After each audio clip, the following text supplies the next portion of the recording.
এই ধুধু প্রান্তরের একটা জায়গায় একটা বিশেষ কিছু দেখাবো আপনাদের। চলুন দেখি।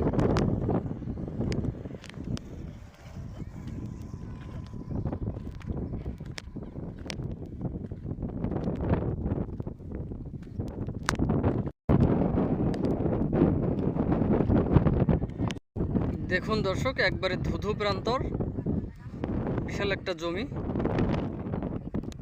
আপনাদেরকে দেখাই, কোথাও কোনো উদ্ভিদের অস্তিত্ব নেই, কিন্তু